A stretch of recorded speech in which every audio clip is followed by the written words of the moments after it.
നല്ല മൂവിയാണ്, കുഴപ്പമില്ല, നമുക്ക് കാണാം. OTT ആണ് ഞാൻ കുറച്ചുകൂടെ പ്രിഫർ ചെയ്യണേ. ഷൈൻ ടോം ചക്കയാണല്ലോ, പറയണ്ടല്ലോ, നല്ല ഹാനയും. ഹാന തുടക്കത്തിൽ എനിക്ക് അത്ര ഓക്കെ, പക്ഷെ അവസാനമൊക്കെ ആയിട്ടും നന്നായിട്ട് അഭിനയിച്ചിട്ടുണ്ട്. ഫാമിലി കാണാം, എല്ലാവരും കാണാം. സിനിമ കൊള്ളായിരുന്നു. അതിൽ ലാസ്റ്റ് സീൻ നൈസായിരുന്നു, വേറെ കുഴപ്പമൊന്നുമില്ല, നൈസായിരുന്നു.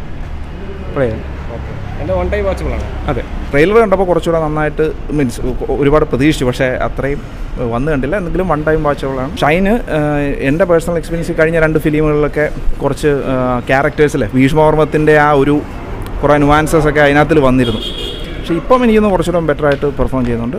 ഹാനയാണ് കുറച്ചുകൂടെ നന്നായിട്ട് എനിക്ക് തോന്നിയത് രണ്ടുപേരുടെ ഇടയിൽ. മൂവിയായിരുന്നു എന്ന് വെച്ചാൽ ഒരു എൻ്റർടൈൻമെൻ്റ് ആയിരുന്നു, കുഴപ്പമില്ല, കണ്ടുകൊണ്ടിരിക്കും. പെർഫോമൻസ് ഷൈൻ നല്ല പെർഫോമൻസ് ആയിരുന്നു, ഹാനയും കുഴപ്പമില്ലായിരുന്നു.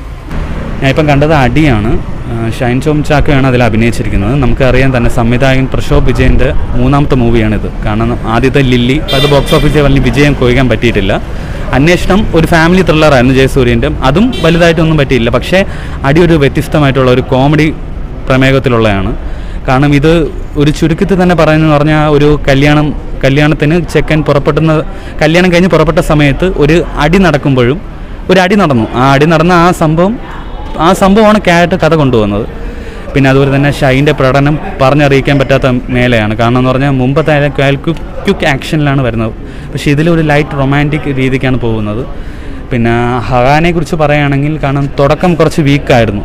തുടക്കം പെർഫോമൻസ് തന്നെ വിചാരിച്ചു ലോ ആയിട്ട് പോകുന്നു. പക്ഷേ സെക്കൻഡ് ഹാഫിൽ പുള്ളിക്കാരി ട്രാക്കിലോട്ട് വന്നു കഴിഞ്ഞു. പിന്നെ അവരുടെ റൊമാൻസ് എല്ലാം നല്ല ക്യൂട്ടായിരുന്നു, നല്ല ക്യൂട്ട് പെർഫോമൻസ് ആയിരുന്നു.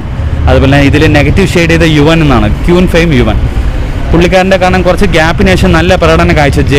ജനഗണമനയിൽ അത്യാവശ്യം നല്ലൊരു റോൾ ഉണ്ടായിരുന്നു പുള്ളിക്കാരൻ. എന്നാലും ഇത് ഒരു ത്രൂ ഔട്ട് ഉണ്ടായിരുന്ന റോൾ ആയതുകൊണ്ട് നല്ല പ്രകടനമായിരുന്നു പുള്ളിക്കാരൻ. അത് മികച്ചു നിന്നു പടത്തിൻ്റെ അകത്ത്. പിന്നെ സിനിമറ്റോഗ്രാഫി, BGM ഒക്കെ നല്ല ഗോവിന്ദ് വസന്തിൻ്റെ മ്യൂസിക്കാണ്. ഗോവിന്ദ് വസന്തയാണ് മ്യൂസിക് ചെയ്തിരിക്കുന്നത്. നല്ല ഇതായിട്ട് വന്നിട്ടുണ്ട് ട്രാക്കിൽ. ഓവറോൾ നല്ലൊരു വിഷുവിന് കാണാൻ പറ്റിയ ഒരു നല്ലൊരു, പിന്നെ ചില ഫാമിലീസിന് അതൊരു ഈ റൊമാൻറ്റിക് ഒരു പൈങ്കിളിയെ പോലെ ഫീൽ ചെയ്യുമെങ്കിലും പക്ഷേ ആ ഒരു പടത്തിൻ്റെ ആപ്റ്റാണ് അടിക്ക്.